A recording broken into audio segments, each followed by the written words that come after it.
सरकार जो है सरकार बनाने में लगी। वो कौन सी बात थी जो नीतीश कुमार मीडिया के सामने रखना चाहते थे लेकिन रख नहीं पाए? ना चाहते हुए भी वो कर रहे हैं। मुख्यमंत्री का पद नीतीश कुमार बीजेपी को नहीं देने जा रहे हैं। चुनाव में हमने पहले कहा था कि उनको नहीं रहने दिया जाए। नीतीश कुमार को अपनी बात रखने से रोका गया। दोस्तों नमस्कार।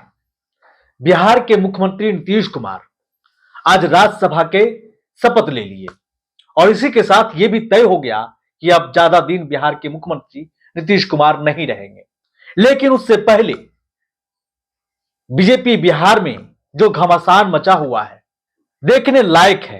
वो तस्वीर तब सामने आ गई जब एक पोस्टर बीजेपी कार्यालय के बाहर लगा दिया गया और उस पोस्टर को लगते ही कुछ ही घंटों के बाद बीजेपी कार्यकर्ताओं के द्वारा और कुछ गार्ड मिलकर के जो बीजेपी कार्यालय के रखवाला करता है उसके हाथों फरवा दिया गया। यह साफ बता रहा है कि सम्राट चौधरी को डर तो है कहीं वो मुख्यमंत्री के रेस से बाहर नहीं हो जाए, क्योंकि मुख्यमंत्री के रेस में सबसे आगे अगर कोई बीजेपी चेहरा है तो उस चेहरा का नाम है सम्राट चौधरी। अब सम्राट चौधरी को यह डर सताने लगा है कि कहीं ऐसी वैसी हरकत ना हो जाए जिसके वजह से सम्राट चौधरी मुख्यमंत्री बनते बनते रह जाए और बाजी कोई और मार जाए। क्योंकि बिहार में जो बीजेपी कार्यालय के अंदर एक खेमा है वो ये नहीं चाह रहा है कि सम्राट चौधरी ही बिहार के मुख्यमंत्री बने। ऐसा उस वक्त भी हुआ था जब नीतीश कुमार पहली बार बिहार के मुख्यमंत्री बने थे। उतना घमासान नहीं मचा था क्योंकि बिहार के जनता को पहले से पता था कि बिहार के मुख्यमंत्री नीतीश कुमार ही होंगे। लेकिन बिहार के जनता को यह नहीं पता था कि बीजेपी के वो कौन सा चेहरा होगा जो डिप्टी सीएम बनेगा। अब वो दिवंगत आत्मा हमारे बीच नहीं रहे। नाम था सुशील मोदी। जब सुशील मोदी का नाम सामने आया, जब स्वर्गीय सुशील मोदी का डिप्टी सीएम के लिए चयन कर लिया गया तो एक वो खेमा था बीजेपी में जो विरोध करने लगा, कहने लगा कि बीजेपी के हमने सालों से झंडा उठाया, नारे लगाए, सदस्यता ग्रहण करवाया, बीजेपी को आगे बढ़ाया, तो हम क्यों नहीं? सुशील मोदी को डिप्टी सीएम क्यों बनाया गया?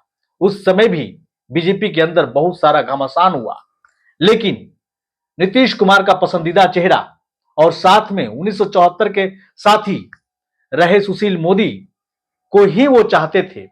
और उस समय नीतीश कुमार अपने पार्टी के अलावे बीजेपी में भी ये तय करते थे कि कौन डिप्टी सीएम होगा, किस नेता को कौन सा मंत्रालय दिया जाएगा। ये भी तय करते थे नीतीश कुमार। जदयू के अलावे बीजेपी के नेता को भी चयन करते थे। लेकिन अब नीतीश कुमार उस हालात में नहीं है। उससे पहले हम बता दें, जैसे ही उधर नीतीश कुमार शपथ लेते हैं, इधर पटना में जदयू के अंदर घमासान मीटिंग होनी शुरू हो जाती है। उसमें सभी विधायकों को बुलाया जाता है और निशांत कुमार उस विधायकों से घंटों मीटिंग करते हैं। आखिर कौन सी खिचड़ी पक रही है बिहार में, क्या होने वाला है, किसी को पता नहीं है। लेकिन कुछ तो होने वाला है, कुछ बड़ा तो होने वाला है। अब वो बड़ा बिहार को अंधकार की ओर ले जाएगा या बिहार को प्रकाश की ओर ले जाएगा, ये तय करेगा। क्योंकि अच्छा नेतृत्व अगर बिहार को नहीं मिला तो बिहार अंधकार में भी डूब सकता है। नीतीश कुमार का सभी करा धरा कार्यों पर पानी फिर सकता है। लेकिन नीतीश कुमार अब ये तय कर चुके हैं कि वो मुख्यमंत्री के पद छोड़ देंगे। और बिहार में जो एनडीए गठबंधन है उसमें 5 पार्टी शामिल है। अब ये 5 पार्टी आपस में बैठ करके ये तय करेगा और ये निर्णय लेगा कि बिहार का अगला सीएम कौन बनेगा, किस पार्टी से बनेगा, ये भी तय होगा। जिसमें एक पार्टी चिराग पासवान का भी है, लोक जनशक्ति पार्टी रामविलास, वो भी इस एनडीए का हिस्सा है। अब ये देखना होगा कि किस पार्टी के पास कौन सा विभाग जाता है और किस पार्टी को मुख्यमंत्री का पद मिलेगा और किस पार्टी को गृह मंत्री बनेगा। बीजेपी का सीधा डिमांड है कि जो मुख्यमंत्री बनेगा गृह मंत्रालय भी उसी के पास रहेगा। अब नीतीश कुमार इसमें क्या करेंगे वो देखने लायक होगा, क्योंकि नीतीश कुमार नहीं चाहते हैं कि गृह मंत्रालय बीजेपी को दे दें, क्योंकि वो चाहते हैं कि अगर मुख्यमंत्री पद बीजेपी ले रहा है तो गृह मंत्रालय जदयू के पास जरूर रहे। हालांकि कुछ लोग ये भी कह रहे हैं कि मुख्यमंत्री का पद नीतीश कुमार बीजेपी को नहीं देने जा रहे हैं। इस पर भी चर्चा हो रही है।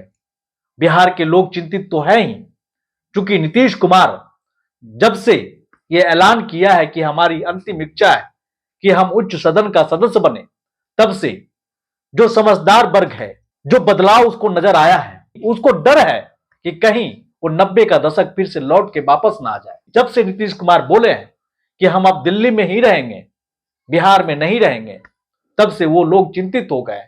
उनको डर सता रहा है कि कहीं फिर से वो दौर ना आ जाए। बिहार में घटना घटने भी लगी है, कई ऐसे घटना घट चुकी है जिसको देखकर लगता है कि मानव अब मानव नहीं राक्षस हो चुका है। कई मामला ऐसा बिहार में होना शुरू हो गया है, जैसा कि आज तक कोई ना देखा था ना सोचा था। वो मामला अब आ चुका है।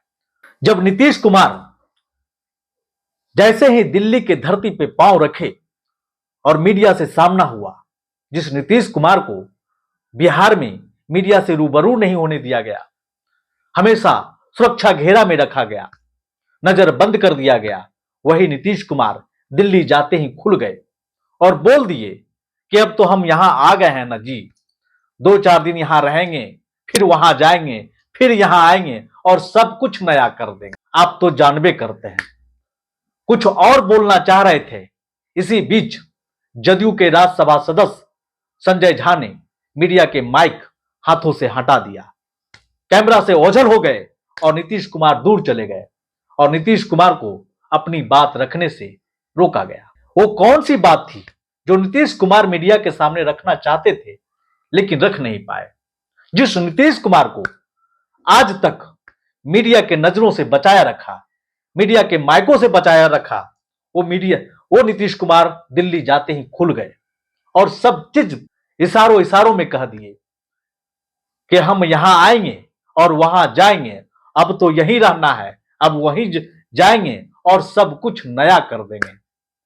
मतलब इशारा में उनका आप समझ लीजिए, उनकी बातों में उनका यह कहना था कि अब हम दिल्ली में ही रहेंगे, राज्यसभा सांसद बन गए, अब पुराने लोगों के साथ हम यहीं कुछ दिन रहेंगे और वहां जाएंगे और सब कुछ तय करके नया मुख्यमंत्री बना करके फिर हम वापस दिल्ली चले आएंगे। उसका मतलब यही होता है। क्योंकि नीतीश कुमार हमेशा खुलकर कुछ नहीं बोलते हैं, इशारों में ही बात किया करते हैं, चाहे वो पहले नीतीश कुमार हो चाहे अब का नीतीश कुमार हो। पहले भी उनकी आदत रही है बिना नाम लिए हुए नेताओं पर तंज कस देना, और नेता समझ भी जाता था कि वो किन पर तंज कसे हैं, और वही आदत आज भी है। लेकिन अब है कि वो यहां वहां सब जानबे करते हैं, इतना में ही निपट जाते हैं। वो इतना के आगे वो नहीं बोलते हैं। पहले कुछ अंश जोड़ते थे, अब उस अंश को भी हटा दिए हैं। अब सिर्फ बोलते हैं आप तो सब जानबे कर। अब जानबे करते हैं, जो जान रहा है वो तो जानबे करता है, लेकिन जो नए युग का युवा है, जो 18 साल का युवा है, जो 16 साल का युवा है, वो नहीं जानबे करता है। वो नहीं जानता है कि नीतीश कुमार क्या बोल रहे हैं कि जानबे करते हैं। वो नीतीश कुमार को मजाक का पात्र समझ लेता है और बना भी देता है।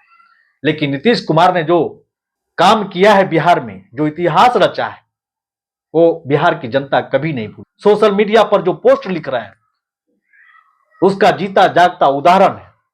कहा यह भी जा रहा है कि नीतीश कुमार जैसे ही सीएम पद छोड़ेंगे उनको मीडिया से दूर कर दिया जाएगा, उनको विशेष सुरक्षा प्रदान कर दिया जाएगा, मीडिया से बात नहीं करने के लिए दिया जाएगा, आजादी छीन लिया जाएगा और नजरबंद हो जाएंगे नीतीश कुमार और मीडिया से ओझल हो जाएंगे। उनका चर्चा तक नहीं होगा, क्योंकि ये राजनीति है, कुछ भी हो सकता है। जिस नीतीश कुमार के नाम पर बिहार के जनता से वोट लिया गया, 25 से 30 फिर से नीतीश, जगह जगह पर पोस्टर बैनर पर लिखा गया, भाषणों में बोला गया। बिहार के नेता प्रतिपक्ष तेजस्वी यादव ने कहा कि जिस जनता से नीतीश कुमार के नाम पर वोट लिया गया, कहा गया था कि 25 से 30 नीतीश, लेकिन नीतीश को 1 साल भी टिकने नहीं दिया और हटा दिया गया। ये नेता प्रतिपक्ष तेजस्वी यादव का बयान है। आप पहले नेता प्रतिपक्ष तेजस्वी यादव का बयान सुनिए। तो दबाव तो उन पे है ही ना। चुनाव में हमने पहले कहा था कि उनको नहीं रहने दिया जाए। आप लोग उस समय एनडीए के नेता क्या बोलते थे? 25 से 30 नीतीश, नहीं ना? तो झूठ तो बोला उन लोगों ने। बात सवाल ये है, कितना बड़ा मैंडेट के बाद भी सरकार में परिवर्तन किया जा रहा है। सरकार जो है सरकार बनाने में लगी हुई है ना? लेकिन बिहार का पूरा सिस्टम जो है चौपट हो रखा है। नेता प्रतिपक्ष तेजस्वी यादव ने जो बयान दिया उसका क्या मतलब है? वो साफ तौर से सत्ता पक्ष पे आरोप लगा रहे हैं कि सरकार बनाने में व्यस्त है। बात भी सही है कि सरकार बना रही है। बिहार की जनता अपने आप को ठगा हुआ महसूस कर रही है। जदयू के जो कार्यकर्ता हैं वो बैनर पोस्टर लगा रहे हैं जगह जगह पर और कह रहे हैं कि जदयू अनाथ हो चुका है, उसको आपकी जरूरत है। कम से कम आप ना हो, अपने बेटा निशांत कुमार को बिहार के मुख्यमंत्री ही बना दे। लेकिन नीतीश कुमार अब क्या करेंगे कोई नहीं जानता। सम्राट चौधरी एक साया की तरह नीतीश कुमार के साथ चिपके हुए हैं।